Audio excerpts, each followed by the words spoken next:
Friends, என்னடா இவ்வளோ வேக்காடில் போய் இப்படி நின்றுட்டுருக்கேன்னு தானே பார்த்துட்ருக்கீங்க.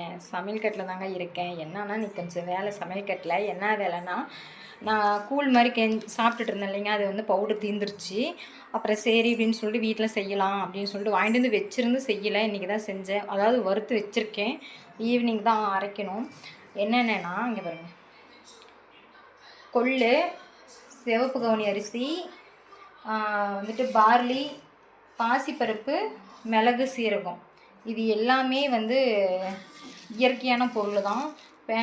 வந்துட்டு இது வந்து நல்லா அரைச்சிக்கணும், நைஸாக அரைச்சி வந்து ஸ்டோர் பண்ணி வச்சுக்கணும். ஃபஸ்ட்டு இதெல்லாம் வாங்கிட்டு வந்து வறுத்துக்கணுங்க. நல்லா வறுத்து தீயக்கணை விட்டுறாதீங்க, தீஞ்சிடக்கூடாது. நல்லா வறுத்து நல்லா ஆற வச்சு அரைச்சி ஸ்டோர் பண்ணி வச்சுக்கிட்டோம்னா காலையில் ஒரு 2 ஸ்பூன் போட்டால் போதும். 2 ஸ்பூன் போட்டு சுடு தண்ணியில் போட்டு கலக்கி அது வந்து கூழ் மாதிரி ஆயிரும். நம்ம சாப்பிட்டுக்கலாம். சாப்பிட்டா கண்டிப்பாக வெயிட் லாஸ் ஆகுது. நீங்கள் கண்டிப்பாக ட்ரை பண்ணி பாருங்கள். நானும் குடிச்சிட்டு தான் இருக்கேன்.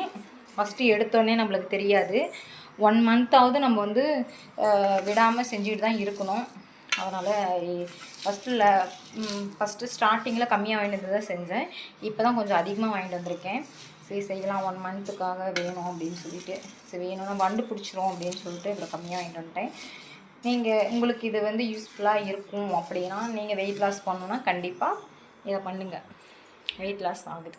ஓகே, பிடிச்சிருந்தால் லைக் அண்ட் சப்ஸ்கிரைப் சப்போர்ட் பண்ணிக்கோங்க. ஓகே, பாய்.